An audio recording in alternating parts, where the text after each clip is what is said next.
Donald Trump bet everything on a swift, overwhelming victory over Iran, a dazzling lightning strike that would end the conflict in the blink of an eye. Today, that dream lies shattered in the dust of the Middle East. The Middle East is no longer a chessboard where Washington can move its pieces freely. When American arrogance slammed headfirst into the steel wall of the Islamic Revolutionary Guard Corps, the desperate face of a superpower that had rushed blindly into this fight began to reveal itself. In a last-ditch effort to salvage its sinking reputation, the Trump administration made one of the most reckless decisions imaginable, ordering a direct, amphibious assault on Kharg Island. But Kharg is not a stage for displaying flags or a theater for Western power displays. It has become a massive funeral pyre, a killing field where America's most advanced war machines are being crushed beneath an unrelenting storm of fire from the battle-hardened warriors of the IRGC. While Washington sinks deeper into this deadly quagmire, its closest ally, Israel, is trembling on the edge of the abyss, facing complete collapse under the suffocating pressure from Hezbollah and Hamas. This raging war in the Middle East has now entered its 16th day. Could this be the beginning of the fall of an empire that has grown far too accustomed to bullying the weak? Why would a superpower like America risk everything on a small but heavily fortified oil island that Iran has turned into a deadly trap? And most importantly, now that the IRGC has sworn to fight to the death to hold the line, will Tel Aviv still have the strength to survive this firestorm? Or will it be erased from the geopolitical map? In this video, we go straight into the heart of the storm to dissect the lightning war that President Trump promised would bring total victory. We will break down every breathtaking development, every cold strategic calculation, and the brutal truth behind the devastating failure of the U.S.-Israeli alliance. You will see exactly why the American empire is digging its own grave on Kharg Island. Before we dive deeper, if you stand with the brave warriors of the IRGC and believe in a more just world, please hit the like button, leave a thoughtful comment, and share this video. Your support helps bring the truth forward. Donald Trump entered his second term with sky-high ambitions. He truly believed that America's overwhelming military power combined with crushing economic sanctions could force any nation on Earth to submit. Washington crafted a bold 7-2-hour lightning strike plan, a doctrine built on total technological dominance, stealth aircraft, and precision long-range strikes. They envisioned a swift aerial parade over Tehran, where squadrons of F-35S and B-2 Spirit bombers would destroy Iran's critical military nodes without losing a single American life. But those calculations, made in air-conditioned rooms at the Pentagon, collapsed the moment they confronted a resilient and cunning adversary. The first major failure stemmed from the deep arrogance of Western intelligence. The CIA and Mossad had assured everyone that Iran's air defenses were little more than outdated copies of Russian and Chinese systems. Yet in a single night, the world witnessed a dense, adaptive web of fire that left everyone stunned. Iran's Bavar 373, Khordad 15, long-range defense systems, and sophisticated domestic electronic warfare network formed an impenetrable steel wall in the skies. Instead of Iranian bases burning, global radars tracked million-dollar Tomahawk missiles being shredded before they could reach their targets. This was not merely a technical failure. It was a direct, humiliating blow to the reputation of the world's foremost military superpower. Trump's quick victory plan rested on the assumption that the enemy would panic and collapse once command centers were struck. Washington expected Tehran to descend into chaos and disintegrate from within. Reality proved the exact opposite. The unbreakable unity of the Islamic Revolutionary Guard Corps and a fierce sense of national pride forged a wall of willpower that could not be shattered. Instead of retreating, Iran launched a devastating counterattack. Hidden stockpiles of ballistic missiles and suicide drones, buried deep in underground cities, opened fire simultaneously, turning U.S. bases in Qatar, Bahrain, and the UAE into raging infernos. The battlefield Washington thought it controlled suddenly turned violently against them. America wanted a clean, surgical war. Iran dragged them into a brutal war of attrition, where fire, heavy losses, and painful exhaustion became the daily reality. Every advance by the U.S.-Israeli alliance came at the cost of irreplaceable high-tech weapons. Donald Trump, who always boasted of negotiating from a position of strength, now saw the price of every hour of combat, multiplying exponentially, directly threatening America's budget and his own political survival. The mighty aircraft carriers, once symbols of unchallenged American power, were forced to retreat far from the danger zone, threatened by Iran's long-range anti-ship missiles. This severely restricted their air operations. This became the fatal crack in Washington's military doctrine. Without total air superiority, every plan for amphibious or ground assault turned extremely risky. The bankruptcy of the lightning strike plan was undeniable. America not only failed to end the war in 3 days, but found itself trapped in an ever-deepening cycle of retaliation. Even worse, serious fractures appeared in U.S.-Israeli coordination. Washington sought a limited war to bring Tehran back to the table, while Tel Aviv demanded total war to eliminate its longtime foe. This mismatch made Allied operations fragmented and strategically incoherent. When Israel's defense systems began to buckle under waves of missiles from multiple fronts, real panic set in. Trump's plan collapsed at its foundation because he had gravely underestimated Iran's endurance and adaptability in modern warfare. The Americans had trusted computer simulations too much and forgotten a fundamental truth. In war, human willpower and strategic cunning are the ultimate deciders. This was not just a military setback. It was a profound geopolitical shock. America's Gulf allies began questioning the reliability of the U.S. security umbrella. As they watched Patriot systems pierced by Iranian missiles, faith in American protection started to crumble. Trump now faced a terrible dilemma: retreat in humiliation or plunge deeper into the abyss. In that moment of desperation, instead of choosing caution, the White House doubled down on an extremely dangerous gamble. When the grand lightning strike plan went up in flames, Donald Trump was no longer the confident leader signing billion-dollar deals. Before him stood a shaken White House, a stunned Pentagon, and Western media, desperately trying to conceal the bleeding wounds of a superpower. In Trump's world, retreat equaled political suicide. Admitting defeat meant handing power to his enemies. So instead of seeking a dignified diplomatic exit, he chose the path of a desperate gambler, going all in. This time, he wagered the entire fate of the United States on one high-stakes bet: the full-scale amphibious invasion and capture of Kharg Island. To many seasoned military analysts, this was not a clever strategic maneuver. It was the reaction of a cornered beast lashing out in panic. Why Kharg? Washington believed that seizing this critical oil hub would give them a stranglehold on Iran's economy. After all, Kharg handles nearly 90% of Iran's crude oil exports, the regime's economic lifeblood. They thought controlling it would cut off Tehran's financial oxygen and force the Islamic Republic to its knees. But they ignored one of war's oldest and harshest laws. When you strike at the very source of a nation's survival, you do not face merely an army. You awaken the unbreakable will to survive of an entire people. America mistook Kharg for an easy target, a prize that could be overwhelmed by the power of the U.S. Marine Corps. They failed to understand that Iran had spent decades quietly transforming this island into a steel fortress, a meticulously prepared death trap. Located near the northern entrance to the Strait of Hormuz, the graveyard of empires Kharg was never just an oil terminal. It had been fortified over many years with extensive underground tunnel networks, pre-positioned minefields covering every meter of ground, shore-based anti-ship missile batteries, swarms of high-speed suicide boats, and advanced layered electronic warfare systems.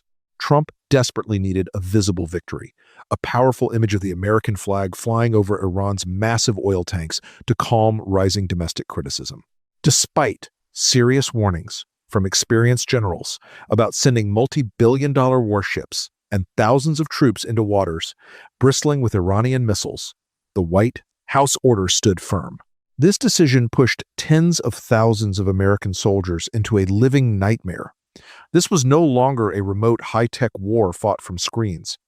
It had become a savage, close-quarters fight against forests of missiles, swarms of suicide drones, and defenders willing to die for every inch of their soil.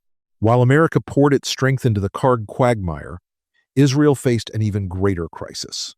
Tel Aviv suddenly realized that America's security umbrella was now occupied with saving its own reputation and could no longer fully shield its closest ally.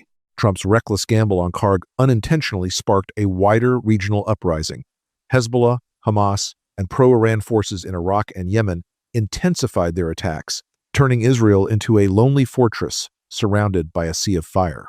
Netanyahu pleaded for urgent help, but Washington could only offer empty promises. Most American military resources had already been committed to this desperate bet.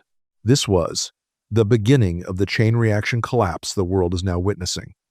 Even traditional Gulf allies quietly distanced themselves, refusing to allow Washington to use their bases for direct strikes on Iran.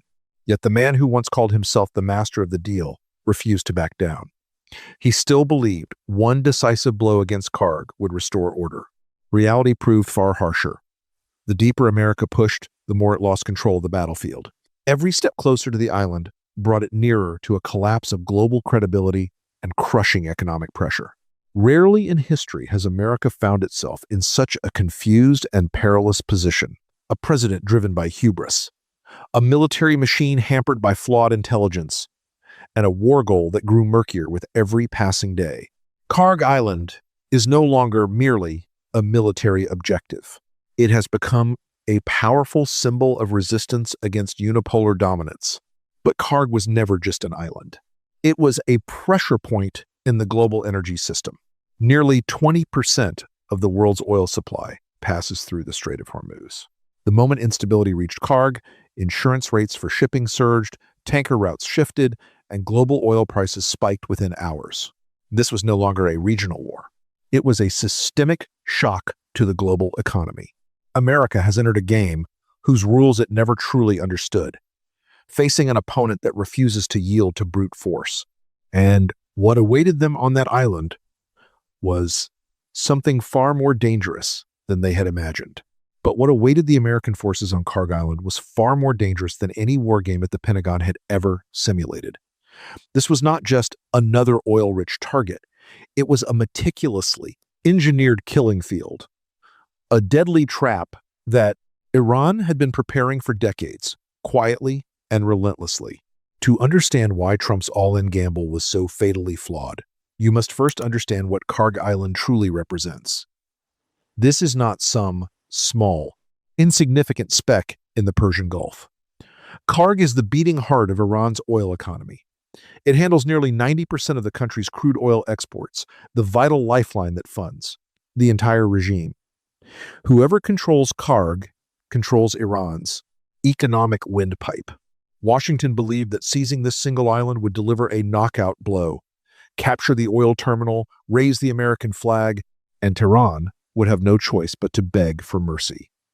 They saw it as a modern-day Pearl Harbor in reverse, a prize that superior American firepower and Marine Corps bravery could secure in short order. They were wrong. Tragically, dangerously wrong.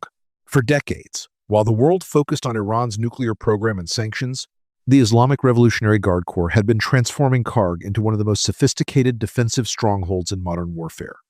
What America faced was not a vulnerable oil facility, but a pre-built fortress, a steel trap years in the making. Beneath the surface of Kharg lies an extensive network of underground tunnels and bunkers carved deep into the rock. Every meter of ground had been carefully prepared with minefields, booby traps, and hidden firing positions. The shoreline was bristling with mobile anti-ship missile batteries, perfectly positioned to strike at approaching warships. Swarms of high-speed suicide boats waited in concealed coves, ready to launch wolf-pack attacks against slow-moving American landing craft. Layer upon layer of electronic warfare systems had been installed to jam GPS signals, disrupt satellite communications, and blind American drones. The IRGC had turned the entire island into a living, breathing example of asymmetric warfare doctrine, the very strategy that has defined Iran's military thinking since the days of the Iran-Iraq War. This is the heart of Iran's asymmetric doctrine. Never fight the enemy on their terms. Never match tank for tank, plane for plane, or ship for ship. Instead, use geography, preparation, cheap weapons, and unbreakable human will to multiply your strength and bleed the superior force dry. On Kharg, every oil tank, every pipeline, every pumping station had been converted into a fortified strongpoint. What looked like civilian infrastructure to American intelligence was, in reality, part of an integrated defense system. The IRGC didn't need to match America's technology. They simply needed to make every square foot of that island cost the invaders dearly in blood. Treasure. Trump and his advisors made the classic mistake of empires throughout history. They attacked the very source of a nation's survival and expected the people to crumble. But history teaches a different lesson. When a people believe their existence is at stake, they do not negotiate. They fight with a ferocity that no computer simulation can predict. The Americans thought they were launching a limited, high-tech operation to seize a strategic asset. In truth, they were walking straight into a trap that Iran had been patiently building for 20-30 years. A trap designed specifically for this moment, when a superpower would finally overreach. By the time the first American landing craft approached the shores of Kharg, the trap was already sprung. The stage was set.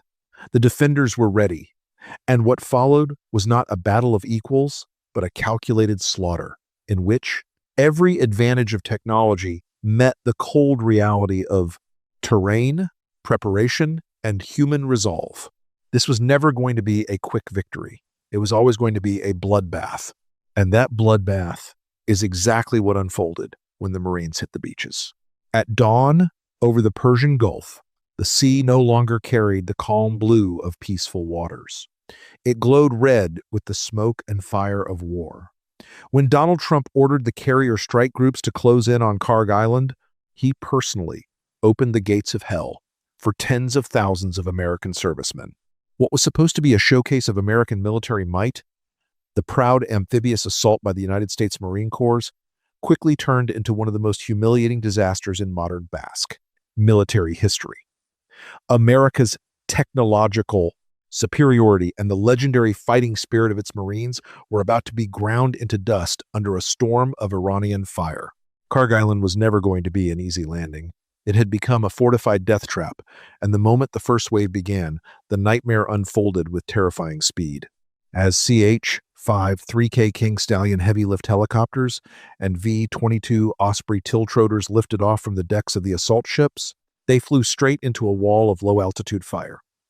Thousands of IRGC fighters, hidden in caves and underground bunkers, unleashed shoulder-fired missiles and optically guided anti-aircraft guns. $1 million aircraft were torn apart in midair and plunged into the sea in flames. The sky above Kharg filled with black smoke and falling wreckage before most Marines could even reach the shoreline. Under the water and on the surface, the situation was even worse. American landing craft and hovercraft, the pride of the Navy's amphibious fleet, became sitting ducks for Iran's swarms of high-speed suicide boats. Using classic wolfpack tactics, hundreds of small, fast vessels armed with short-range anti-ship missiles and torpedoes slashed into the American formation like knives through butter. The Aegis systems and phalanx guns simply could not handle the sheer volume of fast, low-profile targets coming from every direction at once. Explosions thundered across the water. Thick black smoke blotted out the sun.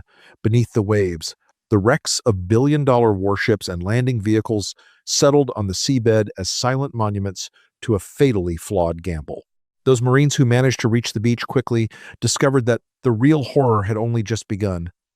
There was no gentle shoreline waiting for them, only minefields, booby, traps, pre-sighted killing zones, and snipers hidden among the massive oil storage tanks. Many of the minefields on Kharg were not conventional. They were layered, pressure-triggered, magnetic-sensitive, and in some cases equipped with anti-handling devices designed to detonate during clearance. Attempts. Even combat engineers could not move safely. Every step forward required time, and time was something the Marines did not have. Every pipeline, every pumping station, every industrial structure had been turned into a reinforced strongpoint. Modern body armor and high-tech exoskeletons became heavy burdens as soldiers struggled through oil-slicked mud under constant mortar and rocket fire. From the underground tunnel network, IRGC fighters appeared like ghosts striking from the flanks, then vanishing again. American units lost cohesion almost immediately. Command and control broke down. To make matters worse, Iran had blanketed the area with powerful electronic warfare. GPS signals were jammed across the entire island. Satellite communications failed. Marines fought in a fog of confusion. They could not see the enemy clearly, but enemy fire rained down from every direction with deadly accuracy. Short-range ballistic missiles guided from the mainland struck the landing zones with terrifying precision, turning every attempt to establish a beachhead into a slaughter. This was asymmetric warfare at its most brutal. America brought the most advanced technology in the world. Iran brought preparation, terrain mastery, cheap weapons, used in massive numbers, and fighters who were willing to die for their homeland. The result was never in doubt. Hour after hour, the casualty reports flowing back to Washington grew longer. Videos released by the IRGC showing burning American equipment and retreating Marines spread rapidly across the world. The aura of American invincibility was being shattered in real time, frame by bloody frame. By the end of that terrible day, the once mighty American armada was forced to pull back beyond the horizon. Kharg Island still stood defiant, wrapped in smoke and fire. It had become both a symbol of Iranian resilience and a graveyard for America's ambitions in the Gulf. But the military disaster on Kharg was only the beginning. The shockwaves from this defeat were about to trigger an even greater crisis for America's closest ally. While American forces bled on the shores of Kharg, the Islamic Revolutionary Guard Corps demonstrated a level of strength and adaptability that Western intelligence had consistently underestimated. This was not luck or fanaticism alone. It was the result of years of deliberate preparation combining modern technology with classic asymmetric tactics and an unbreakable human spirit. The IRGC did not fight like a conventional army. They used swarms of low-cost suicide drones that overwhelmed expensive American air defenses. They fired ballistic missiles from mobile launchers hidden in deep underground cities, striking targets and disappearing before satellites could respond. Their electronic warfare units blinded American systems and even hijacked some U.S. reconnaissance drones, feeding false data back to the Pentagon. Above all, they fought with a determination forged by decades of sanctions, threats, and war. These were men who believed they were defending not just an island, but the honor and survival of their nation. No amount of American technology could overcome that kind of resolve. Meanwhile, on the Western Front, Israel found itself in an existential crisis unlike anything it had faced since its founding. With America's attention and resources consumed by the disaster on Kharg, Israel was left dangerously exposed. The legendary Iron Dome, once hailed as an impenetrable shield, was overwhelmed by sustained, high-volume rocket barrages from Hezbollah, coordinated with Iranian ballistic missiles. Instead of single rockets that could be intercepted one by one, the resistance axis unleashed saturation attacks. Thousands of projectiles launched in coordinated waves. Israel's interceptors ran out faster than they could be reloaded. Major cities came under direct fire. Power, plants, air bases, and critical infrastructure were hit hard. On the ground, Hezbollah's elite Radwan forces stood ready for a major cross-border offensive in the north, while Hamas and other groups kept Israeli forces tied down and stretched thin in the south. The Israeli economy ground to a halt as ports were blockaded and civilian life descended into panic, with long lines at airports and bomb shelters filled to capacity. For the first time in decades, Israelis watched their government appear helpless. Netanyahu's calls for urgent American support were met with little more than hollow promises. The vaunted U.S.-Israel alliance suddenly looked one-sided and unreliable. This chain reaction spread far beyond the battlefield. America's Gulf allies, Saudi Arabia, the UAE, Qatar, and others quietly began distancing themselves. They had seen Patriot systems pierced, and American carriers forced to retreat. No one wanted to be the next target. Bases that once hosted U.S. forces started restricting operations or closing altogether. The old order in the Middle East is cracking. A new, multipolar reality is taking shape. Nations that once lived under the shadow of American power are now watching Iran stand firm and drawing their own conclusions. Russia and China are moving quickly to expand their influence through economic corridors and security partnerships. What we are witnessing on Kharg Island and across the region is more than a single military setback. It is the exposure of a deeper strategic failure, the limits of relying on technology, air power, while underestimating human will, geography, and long-term preparation. Donald Trump bet America's prestige on the idea that raw power could bend any nation to its will. Instead, he received a painful reminder that empires fall when they forget the iron laws of war. Never attack a people's source of survival, and never underestimate an enemy fighting on its own soil with everything to lose. The Middle East will never be the same. American dominance in the region has been dealt a severe blow. Israel stands more isolated and vulnerable than at any time in its modern history. And Iran has emerged not as a broken nation, but as a symbol of defiance that is reshaping the balance of power. History is being written in fire and steel over the waters of the Persian Gulf. The age of unchallenged superpower dictate is coming to an end. If you're a serious observer of world affairs who values clear-eyed analysis over mainstream narratives, please support channels like this by liking the video, leaving a thoughtful comment, and sharing it with others who still believe in facing hard truths. Your engagement helps keep honest voices alive in an increasingly censored information landscape. Because what we are witnessing here is not just a battlefield shift. It is something far bigger. This is the moment empires rarely recognize in real time. Not when they lose a battle, but when they lose the ability to define the battlefield itself. Because once that happens, every future move becomes reactive. And reaction is the beginning of decline.